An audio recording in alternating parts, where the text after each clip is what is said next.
Bueno, amigos televidentes, estamos de regreso, estamos en el corte comercial, estaba platicando y habíamos iniciado el programa con nuestro invitado, director ejecutivo de FUNIDE, Juan Sebastián Chamorro.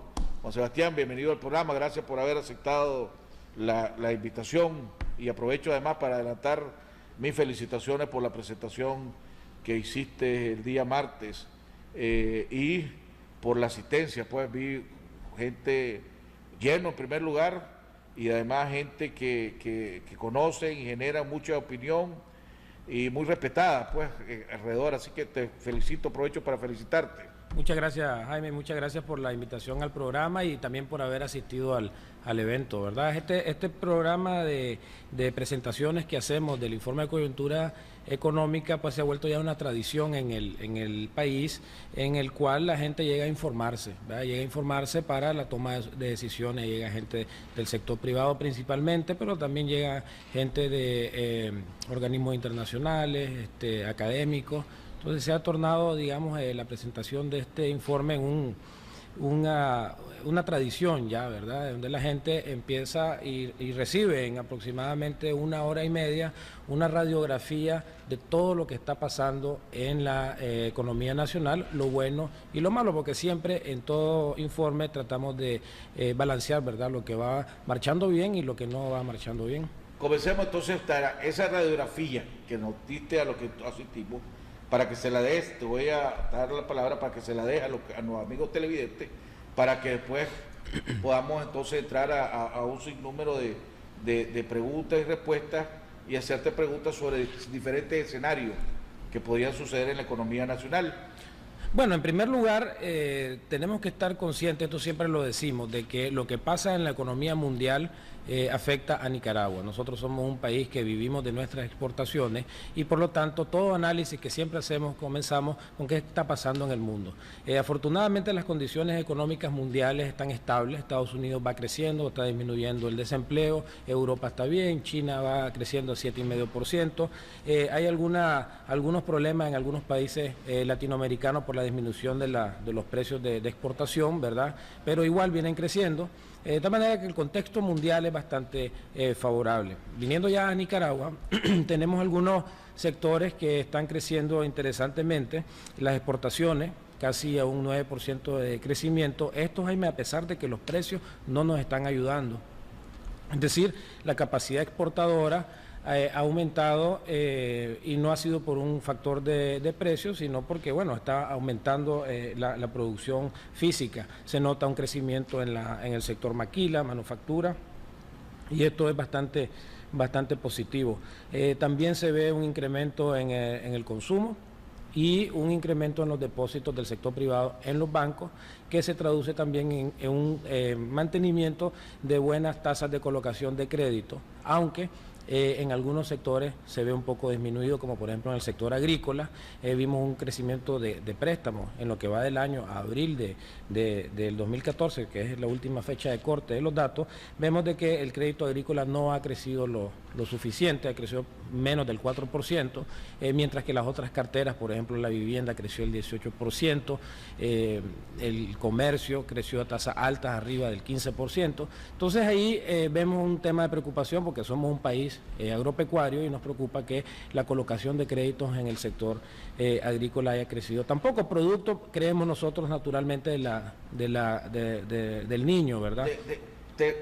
¿Cómo crees que maneje? ¿Querés que te deje hacer la presentación y después te hago preguntas y respuestas? ¿Cómo querés? Bateo libre como querrás, ¿no? Porque me llama la atención, vos dijiste, ahorita cuando vos dijiste en el contexto mundial, si no me equivoco, hace 2 semanas o 3 semanas, leí y vi en canales norteamericanos que a pesar de que la oferta de trabajo ha aumentado, el desempleo ha disminuido, pues ellos estaban, el crecimiento de los Estados Unidos, el estimado crecimiento de los Estados Unidos se había reducido casi en 1/3, de 2.9 que pensaban crecer se redujo al 2%. Inclusive vi la palabra que me llamó la atención, una contracción de la economía de los Estados Unidos. Vos decís que la economía de los Estados Unidos va bien, me imagino que para lo que nosotros le vendemos esa contracción no nos afecta o no nos va a afectar. Y después vi la semana pasada, si no me equivoco, leí que no sé lo que le llaman, el pronóstico del Fondo Monetario Internacional para Latinoamérica había dicho que el crecimiento que ellos tenían, que habían pronosticado, se redujo inclusive considerablemente. Entonces, si se está reduciendo el crecimiento, el Fondo Monetario dice que el crecimiento para Latinoamérica va a ser menor de lo que ellos ya habían estimado, que iba a haber una reducción comparada con el año pasado. La economía de los Estados Unidos dice que está teniendo una contracción, ¿verdad? O se reduce pues de 2.9 al 2%. ¿Cómo puede ser que los vientos a nivel internacional estén favorables? Bueno, en primer lugar, es cierto lo que decís, la tasa de crecimiento para el año 2014 Estados Unidos, sobre todo en el primer semestre, en el primer trimestre se redujo de 2.8 a 2. Y eso nos generó una serie de preocupaciones, obviamente. Pero notamos dos cosas. Primero, de que la proyección al crecimiento del año 2015 no varió. Y segundo, que explica lo primero, es que lo que pasó fue un problema climático. Tuvieron un invierno muy característico y esto hizo reducir algunas actividades en Estados Unidos. Ese fue algo muy puntual. Algo parecido nos está pasando en Nicaragua. Tuvimos una tasa bien baja de crecimiento de la actividad económica, medido por este índice mensual de actividad económica que levanta el Banco Central, de solamente 4.2%, cuando el año pasado había sido de 6%, producto de los temblores. ¿Te acordás que cuando tembló mucha actividad bajó? Entonces hay que diferenciar entre lo que son tendencias, digamos, más de largo plazo, ¿verdad? Tendencias más seculares que problemas muy específicos. Y lo que pasó con Estados Unidos es que efectivamente bajó, pero los pronósticos, y lo acaban de anunciar, pues de que el desempleo se redujo bastante. Ahora, en Latinoamérica sí lo menciono, porque sí hay una reducción hacia abajo en las tasas de crecimiento, o sea, la actividad económica continúa siendo positiva, pero no tan positiva como se decía anteriormente. Esto obviamente es un tema de preocupación, ¿verdad? Cuando ustedes mencionaron, y creo que fue titular en los medios de comunicación después de la presentación que ustedes lo dieron, desaceleración de la economía nacional. Cuando hablan de la desaceleración, ¿es solo para el primer trimestre o es una tendencia que están viendo para la economía nacional? Mira, hablando de que no hay que confundir, usando la palabra, que a veces caemos lo que no sabemos, caemos a decir, oímos desaceleración, jodido, entonces quiere decir que vamos mal.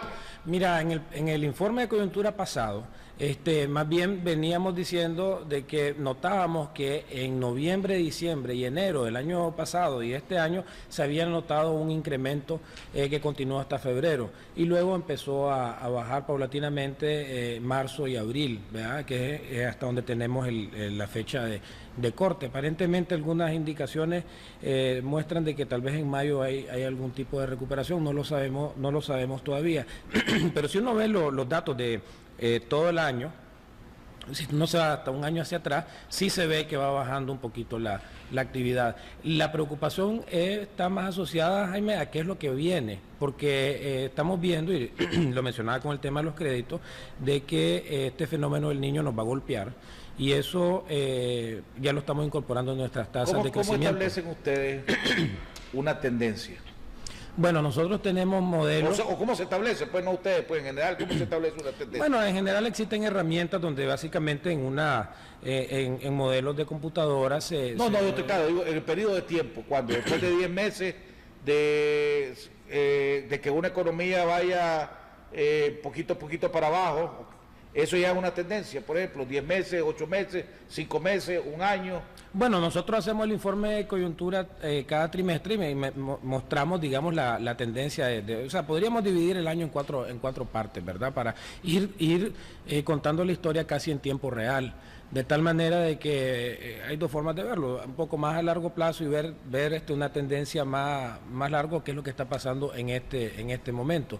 Lo que hay en este momento es una tendencia que puede ir a la baja, si las condiciones climatológicas de los próximos 3-4 meses continúan como están, con poca lluvia, y eso afectaría a una buena parte de la producción nacional, como el sector agropecuario, ¿verdad? Entonces, muchas veces depende de lo que está pasando. Es decir, si vos tenés una situación en la cual el precio de un producto de exportación importante se te derrumba, no vas a estar haciendo producciones para los próximos 10 meses, si no lo haces inmediatamente. Pues entonces varía, pues no hay una regla de decir, bueno, las proyecciones se deben de hacer de aquí a un mes o a 2 meses. Lo que nosotros generalmente hacemos es, bueno, por ejemplo, ahora que estamos en julio, proyectamos cuál va a ser, cómo creemos nosotros que puede cerrar el año en relación al crecimiento económico.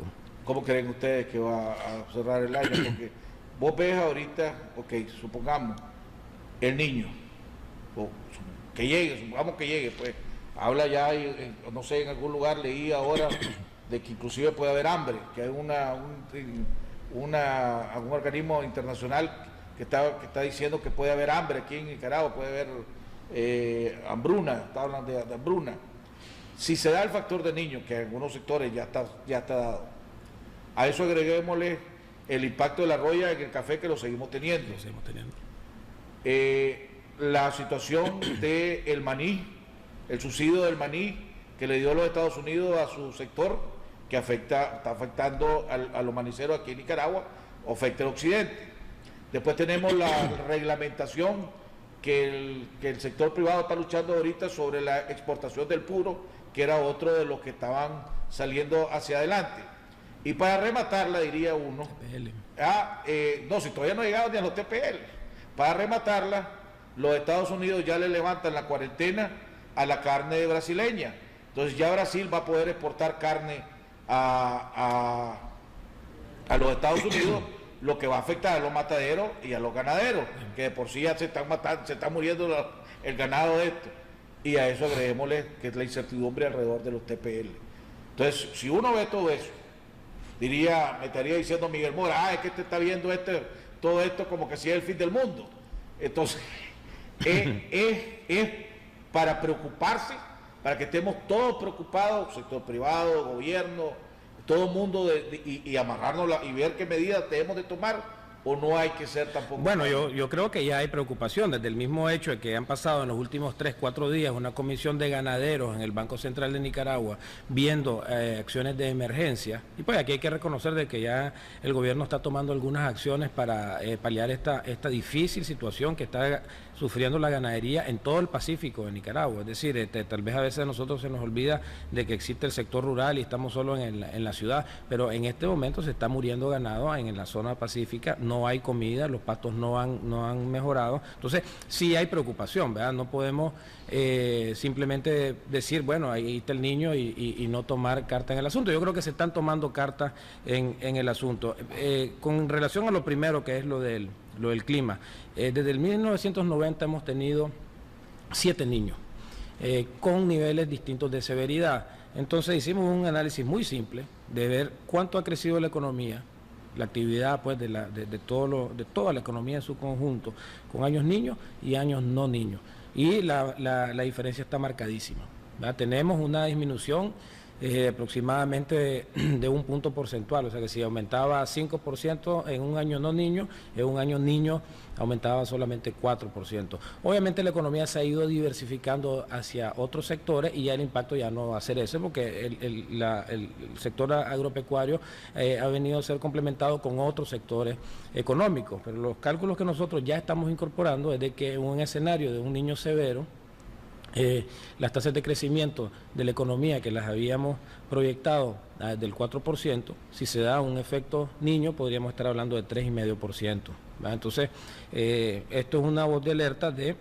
O sea, el factor niño, solo el factor niño, nos bajaría a 3,5. A 3,5. Sí, eso es, digamos, una estimación a grosso modo en un periodo de tiempo donde todavía no ha salido la cosecha de primera, o sea que no tenemos mucha información. Estamos recurriendo de supuestos de esta información que te mencionaba de los últimos 24 años, etcétera. Pero sí sentimos de que va a haber o sea, sabemos que hay una disminución en el área de siembra en algunos cultivos claves de primera y que probablemente vaya de lo que es se sembró una disminución en los rendimientos. El factor del niño es lo que, porque en el reporte que ustedes presentaron, hablaste y lo mencionaste hace unos momentos, si no me equivoco, los créditos. Así es. Y el sector que menos crédito está recibiendo es el sector agropecuario. Sí. ¿Eso es por el factor del niño o es porque de por sí ya es una tendencia que se viene haciendo a través de los años de que el sector agropecuario no hay crédito disponible? Un poco de las dos cosas. La colocación de crédito en el sector agropecuario, si lo mide por tamaño de cartera, es mucho menor de lo que hay, por ejemplo, en el sector comercio, en el sector consumo. Entonces, ahí lo que nosotros decimos, y lo dijimos en la presentación, de que hay que revisar y ver cómo se pueden canalizar más créditos a este sector tan importante.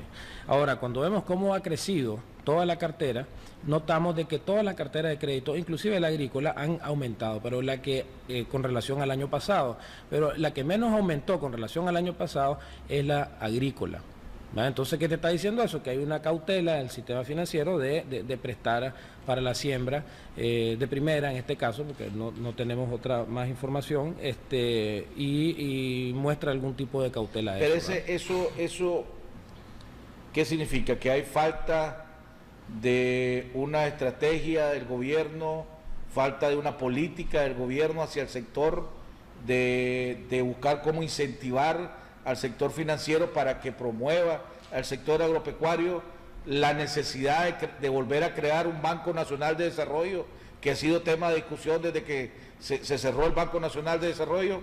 Sí, bueno, yo sé que este es un tema de los que más te apasionan y siempre lo tocamos cuando vengo a tu programa, el tema del crédito. La respuesta puede tener un poco de todo lo que has mencionado, Jaime, es decir, está el tema de las garantías también, cómo se puede flexibilizar para mejorar el tema de la garantía en este sector. El problema es bastante complejo, de que en lo que realmente está el potencial de crecimiento económico y generación de empleo del país, se esté dedicando una parte menor, digamos, de la cartera. Hay un tema que creo yo, hablando de la economía real y de los hogares, que sí nos preocupó, y fue el incremento del alza de los precios registrado en junio.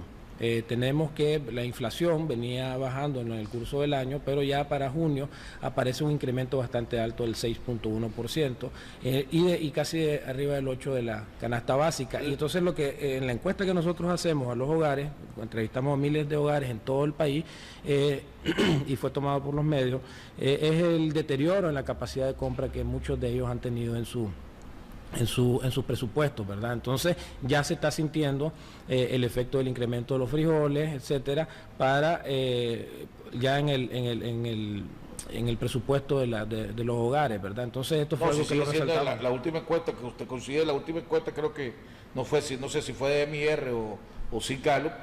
La principal preocupación de los nicaragüenses es el alto costo de la vida. Inclusive ya no es el empleo. Ya no es el empleo, es el alto costo de la vida. Sí, eso es un tema, una luz de alerta, particularmente en las autoridades, ¿verdad? Porque cuando la gente te empieza a decir de que el empleo, que por años había venido siendo el tema número uno, se desplaza en segundo lugar hacia el tema de los precios, es que sí te estás teniendo un problema de percepción de que los precios están altos para algunos productos en particular. Pero ahí sí quisiera hacer una... Pero ¿cómo Bayardo Arce, si no me equivoco, hace un par de meses, no, un poco más, criticó a FUNIDE y dijo, bueno, a ustedes les gusta alarmar a la gente, solo malas noticias dicen, pero no dicen qué es lo que se debe de hacer para solucionar el problema.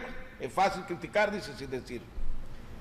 Te hago la pregunta, el alto costo de la vida, que es algo que vos decías que querías tocar ahorita y que te preocupa, y le preocupa a la mayoría de los nicaragüenses, pues, por algo lo refleja la encuesta. ¿Qué medidas debería estar tomando el gobierno o el país para reducir eso? Si no me equivoco, ahorita en Honduras acaban de congelar el precio del petróleo por 3 meses, si no me equivoco, como una medida para tratar de ver si con eso lograban frenar el incremento del costo de la vida, entre otras de las medidas que están haciendo. Si no me equivoco, fue el lunes que lo leí, o el lunes creo que lo leí, que el presidente había ordenado el congelamiento de los precios del petróleo, pues de la venta del precio del petróleo. ¿Qué podría estar haciendo el gobierno, que no está haciendo el gobierno, según ustedes, para evitar que ese alto costo de la vida lo estemos pagando todos los nicaragüenses? Bueno, en primer lugar, es importante decir que es lo que FUNIDE dice y si tratamos o no tratamos de alarmar. En primer lugar, nosotros no estamos diciendo de que el poder de compra se está disminuyendo. Lo están diciendo más de 2.000 hogares en todo el país. Y lo que nosotros estamos haciendo es resaltando o poniendo a luz pública un resultado de una encuesta que nos dice algo que debería ser preocupante para todos. Sí, entonces, y además respaldado por otras encuestas. Entonces, exactamente, pues entonces no es que nosotros tengamos intención de alarmar, simplemente creemos que es parte de nuestra misión como fundación enfocada en temas económicos, en temas de desarrollo del país, resaltar lo bueno y lo malo, pues entonces no, que se nos critique pues por querer alarmar, yo creo que no es la forma objetiva de verlo, porque nosotros estamos tratando de traer a la luz pública algo que le sirve a todo el mundo, incluyendo a las autoridades, y lo que quería comentar precisamente era cómo matizar este tema del aumento de los precios. Que fue cuando hiciste tu comentario, pero quería terminar la idea, y es que no vemos nosotros de que aquí estamos hablando de un incremento generalizado de todos los precios. Tenemos formas de medir utilizando datos de una medición de inflación que se llama la inflación subyacente, que nos permite ver si efectivamente este incremento de precios que la gente se está quejando es una cuestión de que todo está, el agua, el arroz, toditos los productos, o si estamos hablando de incrementos puntuales.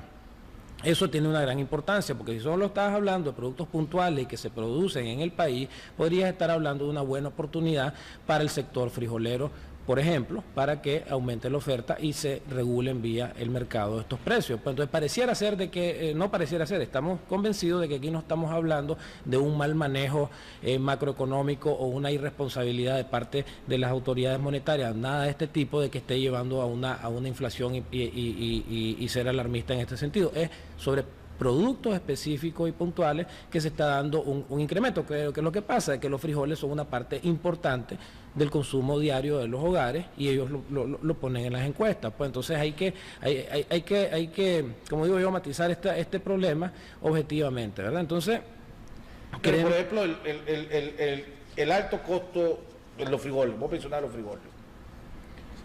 El año pasado, si no me equivoco, y tal vez este año que se dieron creo que fueron las mesas en el Banco Central a la que te referí, sí. Para poder conciliar cifras entre el sector privado y el gobierno. Supuestamente el año pasado hubo una producción de 3.700.000 o 3.800.000 quintales de frijoles, de los cuales la demanda nacional es un poquito menos de 3 millones. Sí.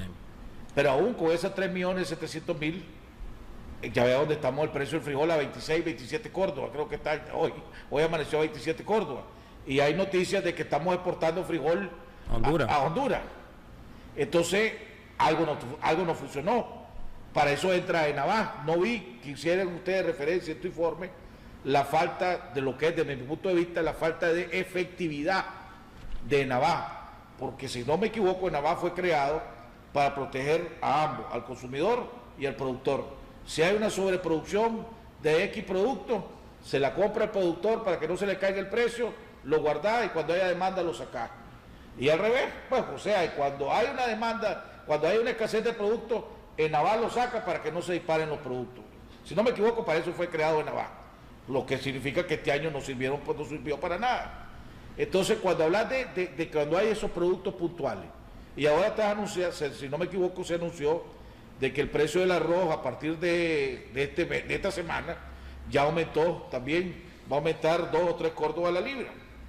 Quiere decir que ya entre lo que debería costar el arroz y lo que debería costar el gallo pinto, ¿verdad?, que es el plato preferido de la mayoría, lo que come la mayoría de los nicas, pues pongamos lo que pueden, ya cuesta el doble de lo que costaba el año pasado.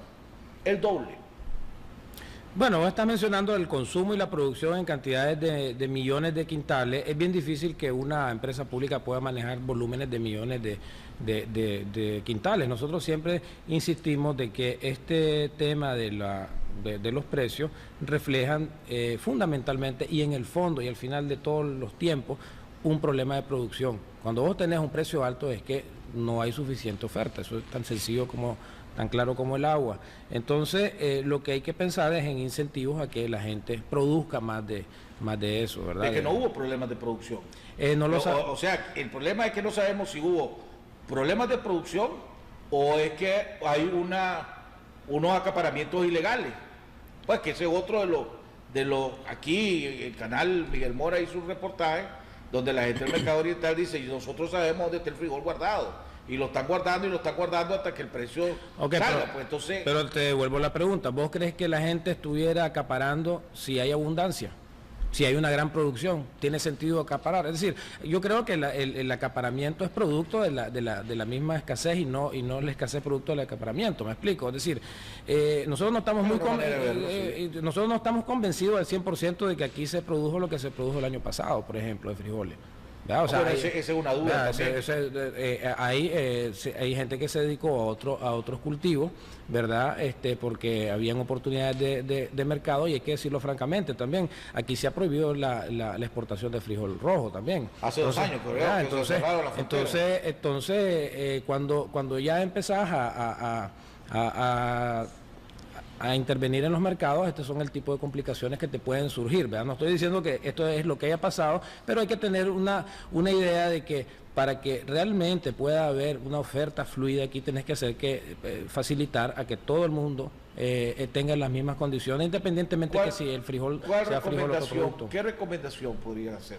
Y te vuelvo a tocar el tema del combustible, lo que acaba de hacer Honduras.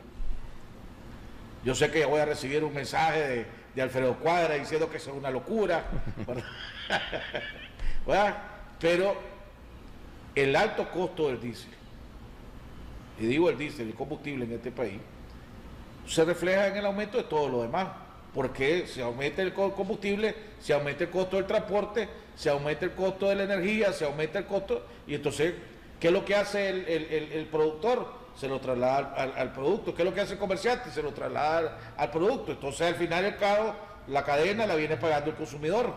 Entonces, el combustible es algo que tiene que estar afectando enormemente y debe ser un factor, no sé cuánto es el porcentaje, pero debe ser un factor grande en el alto costo de la vida que estamos teniendo los nicaragüenses en estos momentos, ¿o estoy equivocado? Mira, el principal impulso que tuvo el incremento en los precios vino fundamentalmente de alimentos y bebidas no alcohólicos. El transporte aparece, pero con un porcentaje un poco menor.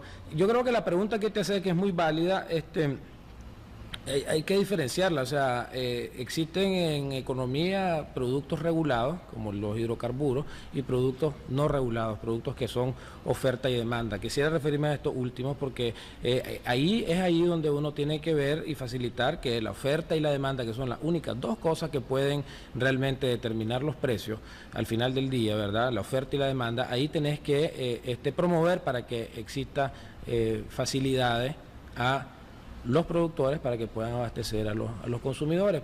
Por eso es de que cuando se tratan de hacer políticas que son bien intencionadas, pueden tener costos alternativos. Yo hago siempre la referencia del caso de Argentina. Los argentinos están felices porque están comiendo bife de chorizo a precios que nunca lo habían tenido, porque hay una política gubernamental de apoyar al consumidor. Pero anda a preguntarle a un ganadero cómo se siente con esos precios, se sienten sumamente mal y sumamente molestos. Entonces, cuando empezás a tener intervenciones de mercado, nunca vas a quedar bien con el 100% de los involucrados, ¿verdad? Al tener una política de protección bien intencionada para proteger el bolsillo de alguna persona, le está afectando el bolsillo a otro, y por eso es que son temas tan complejos, ¿verdad? Ahí donde entra el Ministerio de Economía, ¿no? Y los permisos para la importación. Exactamente, y la regulación de algunos productos como las medicinas, etcétera, que sí tienen que tener un régimen de regulación por asuntos estratégicos, sanitarios, etcétera, o el tema también de los... Pero ahí donde entra también, porque te puede decir, la vez pasada estábamos hablando, o sea, creo que fue la primera reunión que tuvo el sector privado con el Banco Central, para seguimientos, para ver las cifras de este año. Creo que con el primer sector que se reunió fueron con los avícolas. Y los avícolas salieron anunciando que iba a haber producción récord de pollo y producción récord de huevos, que no había necesidad de permitir la producción de pollo ni la introducción de huevos de Honduras. Pero a la semana siguiente sale anunciado que hay un incremento de 2 córdobas la libra de pollo. Entonces inmediatamente la gente dice, pues, ¿cómo es que no hay necesidad de permitir la importación de pollo y que no hay problemas de producción y me están clavando 2 córdobas o 3 córdobas más la libra del pollo? Pero entonces te dicen los productores, es que el costo de producir aquí en Nicaragua cada vez es más caro. Entonces volvemos al origen, será el combustible, que es lo que será, que hace que el costo de producir aquí en Nicaragua sea más caro que el costo de producir en otros países del área. Bueno, eso es precisamente el trabajo que estamos impulsando en FUNIDES, porque la única forma de solucionar esto, y mira, es muy difícil lo que podamos hacer con el precio del petróleo, no lo controlamos, un precio internacional. La única forma de sacar ventaja de lo que tenemos es siendo más eficiente, y la productividad tiene que ser la clave de todo esto. Hay que preguntar una investigación en eso, porque vos decís es difícil de controlar, pero nosotros somos el país que tenemos el petróleo más caro de Centroamérica, si no me equivoco. Sí. O sea, vos te comparás lo que te cuesta el galón aquí o el litro comparado con lo que te cuesta en El Salvador, en Honduras, estamos muchísimo más caros. La pregunta es ¿por qué?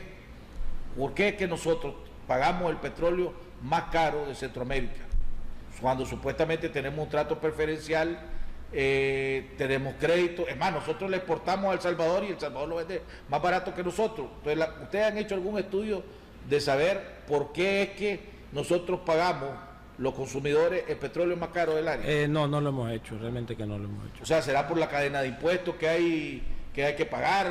No sé, algo debe estar haciendo, o es, no sé si, cuando ¿qué? Aquí solo hay un solo importador, que ¿cómo se llama? La empresa petrolera de Petronic, es el único importador. O sea, hay un solo importador de petróleo. Sí. Entonces no tiene lógica de saber, y aún cuando los precios internacionales bajan, aquí toda la semana sube, pues. Sí, bueno, sí, eso se refleja definitivamente en las tasas de inflación y afecta a la productividad. No hay duda al respecto, pues, y pues creo yo que es un tema que le preocupa a todo el mundo, ¿verdad? Pero déjame solamente terminar la idea No te preocupes, tranquilo. De la productividad. Okay. Producimos la cantidad de sorgo para las polleras, por ejemplo, por unidad de tierra, eficientemente o no. ¿Sabes? Porque una forma, aquí hay que, en vez de tirar, digamos, y ver solamente los problemas, tratar de buscar las soluciones. La semana pasada se hizo una iniciativa con una empresa pollera importante del país, de una alianza entre los productores de sorgo y las plantas industriales, y la planta industrial, donde básicamente hacen una alianza donde se traslada asistencia técnica, semilla mejorada, crédito y un arreglo de un precio más o menos aceptable, y está incorporándose, creo que son como 1.500 productores. Eso es una iniciativa que te puede ayudar a resolver los problemas que estás mencionando, porque las productividades de sorgo en el país, que es un alimento fundamental para el pollo y los huevos, son una fracción de lo que es en países muy similares a los nuestros, pues. El caso de la leche es otro ejemplo. Pero también hubo un problema, que hubo una mayor producción de sorgo, y a la hora de negociar el precio con las avícolas le dijeron, no, espérate un momentito, aunque vos tengas X producción, a mí no me interesa, yo te voy a comprar tanto, el resto te lo compro a la mitad del precio que había acordado. Estamos claros. Y agarraron a los sorgueros y pero se lo llevaron en el alma. Vos mismo lo estás mencionando. En el alma, pues. No, y vos mismo lo estás mencionando, una sobreproducción. Bueno, cuando hay una sobreproducción es de esperar de que también los precios bajen, así como funcionan los productos. Lo importante es de que haya una integración que no existe en todos los sectores. No, porque ¿verdad? ahí debería de entrar, si no me equivoco, los avícolas, las empresas avícolas tienen la autorización de importar contingente ahí. ¿Va? Y aunque no, tienen supuestamente ya hay un cálculo de cuánto se produce de sorgo, y entonces ya hay una tabla que se le permite a las avícolas importar, no sé si es maíz lo que él importa, sí, ¿va? Que es subsidiado en otro país, ¿no? Entonces, aunque hubiera una mayor producción, las avícolas te dicen, espérate un momentito, que vos me puedas vender el sorgo yo mi cuota de maíz la voy a importar porque me sale más barato. Entonces ahí donde ahí donde tiene que haber una negociación permanente entre el gobierno como intermediarios de los dos sectores. Sí, bueno, este es un caso muy específico porque, como has mencionado, el maíz amarillo, que es sustituto del sorgo, es un producto subsidiado y además la importación de este está controlado por contingentes que aprueba el Ministerio de Economía. Tal vez no es el mejor ejemplo de decir cómo negociar estas compras y estas ventas, porque incluso todos los años hay una negociación, pero sí es muy importante dos elementos. El primero es de que tenemos un contexto internacional que no puede negar. Es decir, al final del día, el problema siguiendo con tu ejemplo del pollo y del huevo, es que tenés un país vecino, Honduras, que está continuamente amenazando con meter producción al país. La pregunta es ¿por qué? ¿Será porque el petróleo es más barato, más caro allá? ¿Será porque la producción de los alimentos balanceados es más barato allá? O sea, esos son el tipo de preguntas que hay que hacerse, pues por la razón misma de que, por ejemplo, nosotros exportamos a Honduras y El Salvador frijoles porque es más eficiente hacerlo aquí. Entonces, esa es realmente la visión que hay que tener. Es decir, el sector privado, los productores son el motor de la economía y eso es lo que debería de impulsar este crecimiento de las exportaciones. Y este incremento de la productividad es fundamental. No va a haber forma de que nosotros podamos incrementar la producción sin incrementar esos rendimientos. Tenemos rendimientos bien bajos y lo hablábamos antes de comenzar el programa. Tenemos unos rendimientos de litros por vaca por leche, de leche de litros al día por cada vaca de solamente 3 litros, cuando tenemos Estados Unidos, que no es comparable, 30 litros, no tenemos países como Honduras, no está Honduras creo que está al 6, 7, 8 sí, entonces litros. yo creo que podemos llegar, ¿verdad? podemos llegar de esos 3 litros, podemos llegar a 5,5, incluso 6. Ahora, ¿qué explica esta baja productividad? Creo que sería injusto e incorrecto decirle, bueno, es resultado de los productores, no, es decir, aquí hay un efecto combinado de todo.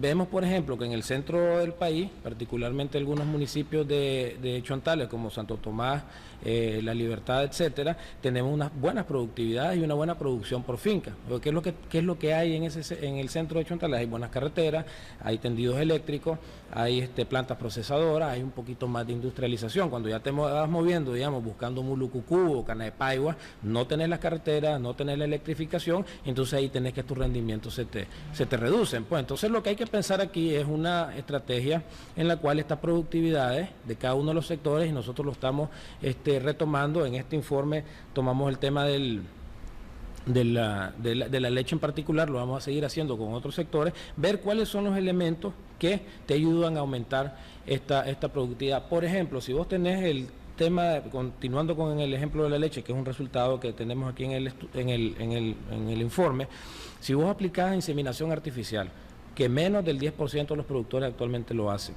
y no es algo caro, aumenta la productividad de leche en casi 4%. Entonces, ¿qué te permite esto? De que si vos aplicas esto, si vos le das sales minerales, si le das Pero aquí hay un centro de inseminación artificial, ¿verdad?, que fue donado por Taiwán en los años de Doña Violeta, si no me equivoco. El Senameje, sí, que es el banco de semen. Ahí se pueden, y hay empresas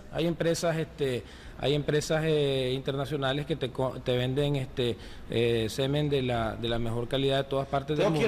Tengo que ir a un cambio. Cuando regresemos, uno de lo que todos los años hemos venido viendo, y una de las cosas que celebra el sector privado es que todos los años se han venido quebrando récord de inversión aquí en Nicaragua. Uno de los resultados que ustedes tienen es que la inversión en Nicaragua, la inversión privada en Nicaragua está estancada. Es una de las conclusiones que ustedes tienen. ¿Por qué está estancada esa inversión privada aquí en Nicaragua? Y la otra pregunta que también es, se ha hablado mucho, se ha especulado mucho, y ustedes lo pusieron en tu informe, en el informe que ustedes pusieron, la industria textilera es uno de los principales motores que tiene Nicaragua. Si no se logran los TPL, ¿cuál es realmente el impacto que va a tener en Nicaragua? Aquí han hablado gente de que se podían perder desde 20,000 a 30,000 empleos alrededor de ese tema. Hay otros de que dicen, bueno, que el gobierno tiene que buscar la manera de cómo compensar los beneficios de los TPL con algún tipo de beneficio para que no se pierdan esa cantidad de empleo. Quiero oír los puntos de vista que ustedes tienen. Vamos a un cambio y regresamos con nuestro invitado, el director ejecutivo de FUNIDE, Juan Sebastián Chamorro. Bueno, amigos televidentes, estamos de regreso con nuestro invitado, el director ejecutivo de FUNIDE, Juan Sebastián Chamorro. Juan Sebastián, la pregunta, y si quiere comencemos por la última. Los TPL y el impacto en el desglose que ustedes hicieron, la tabla que ustedes presentaron de los sectores que más apoyan, ¿cómo se dice? Sí, apoyan al crecimiento. La industria textilera está en primer lugar. Me llamó la atención que la construcción está abajo como un 4%, sí, nada más un 4% o algo así, que es la que supuestamente la industria textilera genera mucho mano de obra también. Aquí se habla mucho y se ha especulado alrededor del impacto negativo que podría tener si no se logra una extensión de los TPL. A mí me han dicho gente, yo estuve la vez pasada en una presentación que hicieron, de hablar de perder hasta 30.000, 40.000 empleos. El presidente COSEP me ha dicho a mí, eso es falso, no, la industria textilera nada más el 30 o el 40% de la zona franca, no es, me dice, para que se pueda perder, se va a perder empleo, me dice, se podría perder empleo, pero no esta cantidad de número de gente.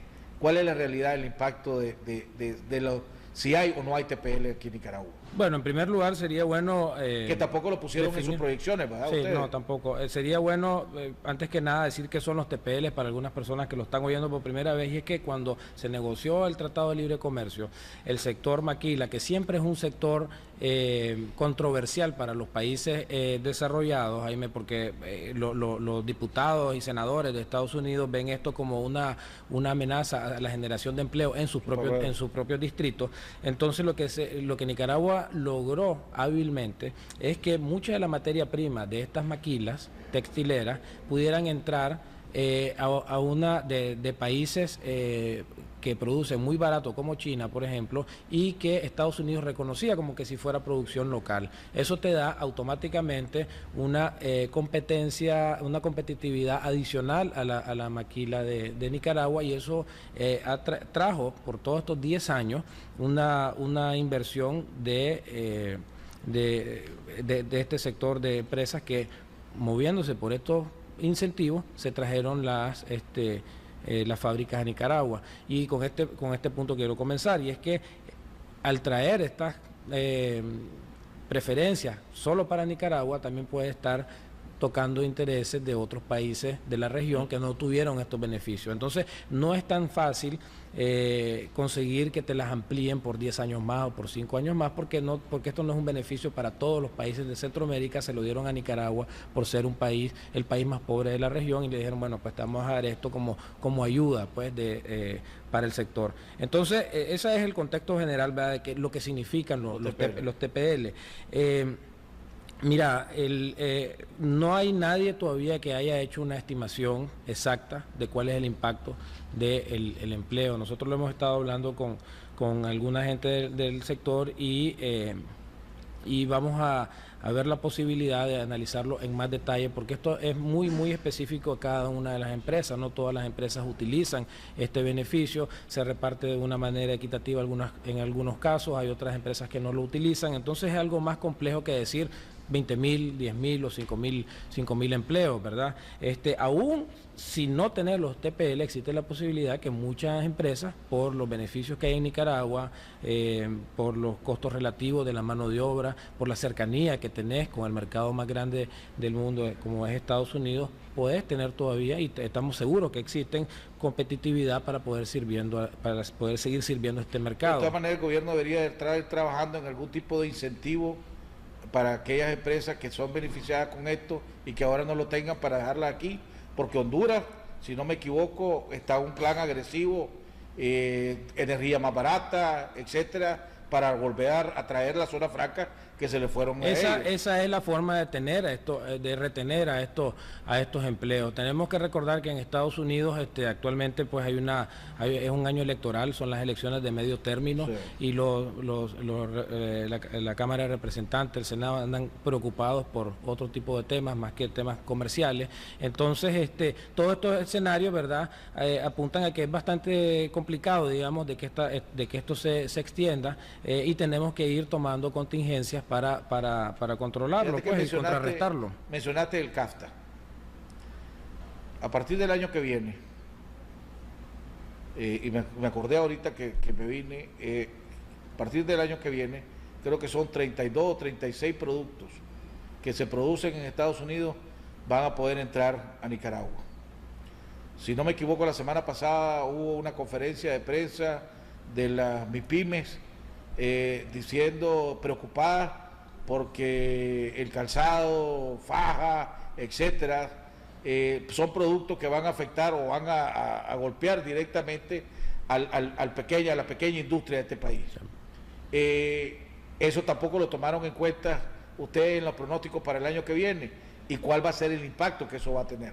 Bueno, mira, también van a ser desgravadas las refrigeradoras, los hornos microondas que todo el mundo tiene en Nicaragua, electrodomésticos que no son producidos en el país, ni siquiera en la región, vienen de México, vehículos también. Entonces, y tampoco es cierto de que 1 de enero del 2015 de repente hay desgravación total a todos los productos. Todavía se mantiene protección a algunos, como sabemos el maíz blanco, por ejemplo, tiene una protección perpetua, o sea, quedó fuera del tratado, de tal manera que hay cosas y hay productos, dicho sea de paso, Jaime, que se vienen desgravando paulatinamente, y a partir del 1 de enero del 2015 empiezan a tener ya una tasa cero.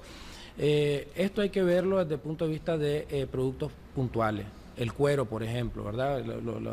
Y ver efectivamente, y hay una comisión trabajando en esto del sector privado con el gobierno, identificar sectores específicos que sí pueden ser golpeados producto de la importación, de la reducción de los aranceles de algunos productos. Pero como te digo, no se puede hacer una evaluación global de toda la economía, porque hay cosas que se van a abaratar. Te va a costar probablemente un poquito menos una licuadora traída de Estados Unidos que lo que te costaba antes, por ejemplo. Entonces, si el comercio le aplica la deducción, porque he oído a varios bandidos decir, sí, porque dicen que no, si lo que se me voy a ahorrar tal vez un 7, 8%, pero ya eso me lo voy a tragar yo para recuperarme, dice. Bueno, sí. Lo que te quiero mencionar es de que no va a haber un impacto tan fuerte como se habla. Sí lo va a haber para algunos productos específicos, y eso es lo que hay que analizar. El tratado, y aquí pues ya es un poco hablar sobre la leche derramada, pero el tratado te dio 10 años para que en 10 años vos te prepararas. Entonces, bueno, nos preparamos o no nos preparamos, ¿verdad? Entonces hay que ver ahí en qué productos hubo preparación y en cuáles no. Yo siento que en algunos sectores, particularmente el pollo, por ejemplo, y otros productos, el arroz, hay todavía... porque el pollo empieza ya a poder entrar, ¿no? Pero no con el cero arancel, sino que va a ir disminuyendo paulatinamente. Creo que hasta el 2021 creo que ya entra hubo productos que se le dio un calendario de grabación mayor que otro. Otra antes de aprovechar, ya sé que ya llegamos al final y no quiero usar de tu tiempo. La recaudación de impuestos. Este año hubo como la reforma tributaria, y además se cambió el periodo para la presentación y que la gente pagara los impuestos. Ese tuvo un impacto positivo. Se recaudó más impuestos en este año fiscal que en el año fiscal anterior. Se pudieron comparar, y las posibles o las negociaciones que hay entre el sector privado y el gobierno para otras posibles reformas tributarias puede afectar o va a afectar el crecimiento económico? Sí, bueno, antes del corte comercial había hecho un comentario sobre la inversión. A la inversión privada. A lo de la inversión privada, que quisiera hacer un comentario. Lo que nosotros mostramos es la tendencia a este momento del año. A este momento del año, prácticamente la inversión ha venido creciendo a una tasa mínima, digamos. O sea, hay inversiones, pero no estamos hablando de grandes inversiones.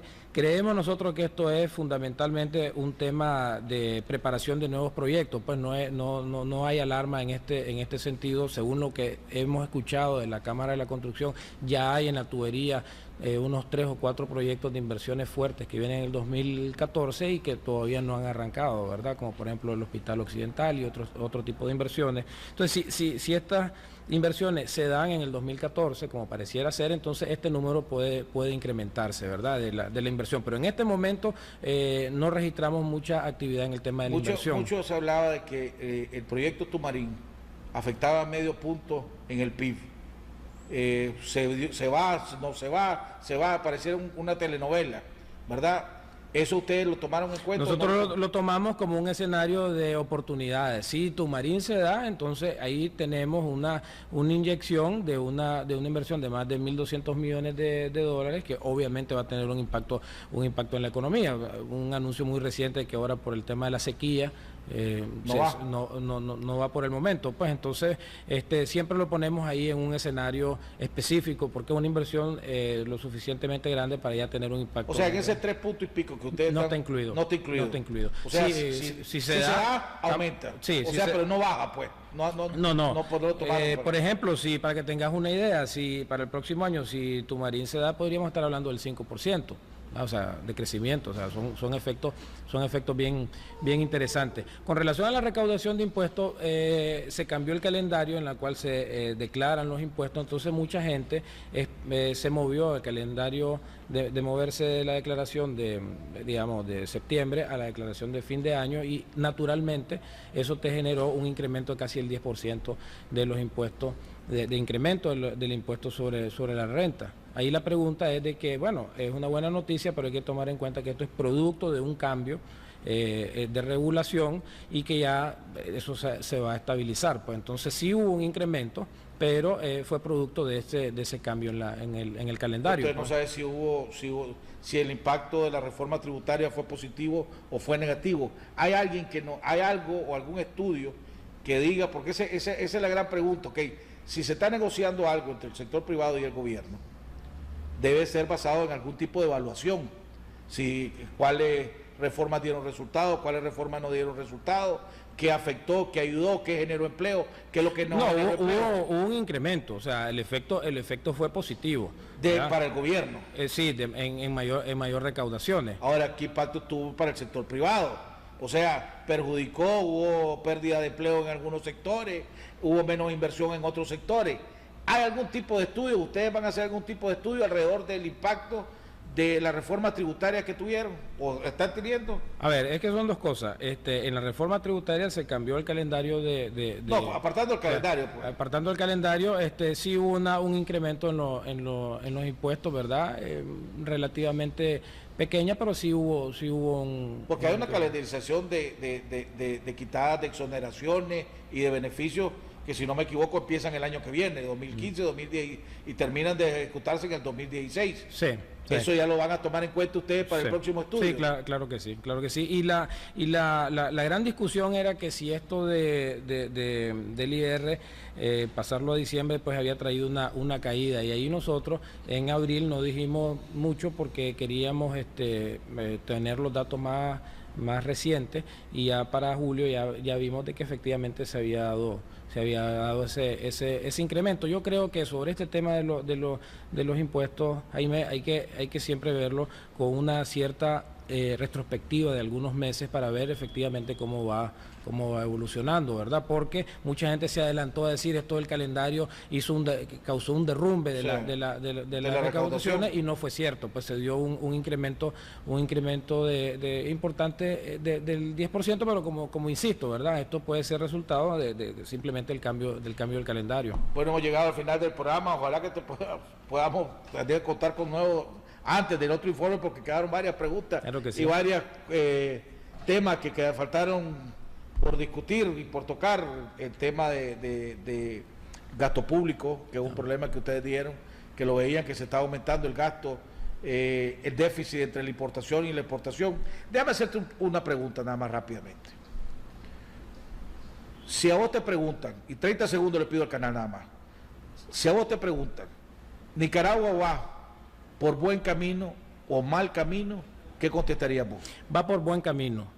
Va por buen camino si vos lo ves en el vecindario. La forma de ver también es cómo está con relación a tus vecinos. A tus vecinos. Si tenés países como México, que está creciendo a menos del 2%, Brasil, en Centroamérica, El Salvador casi no creciendo, es cierto, hemos bajado un poco, pero 4.1 o 4% de crecimiento no es una tasa despreciable. No es la que quisiéramos, pero en términos de economía, pues podemos aspirar siempre a más, pero no es que vamos en un mal camino. No, es que mis invitados de los lunes dicen que el país va por mal camino. Entonces, vamos a...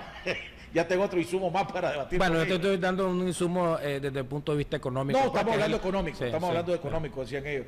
Bueno, hemos llegado al final del programa, espero contar con tu participación en otra ocasión, antes del próximo informe. ¿Cuándo va a ser el próximo informe? Octubre. En octubre, a lo mejor antes de octubre es más, tal vez en una próxima vamos a tocar tu agenda para seguir tocando el tema. Mucho gusto. El salario real es algo que queremos seguir tocando. Pero en fin, hemos llegado al final del programa. Nos vemos el día de mañana en otro interesante programa aquí en Jaime Arellano en La Nación.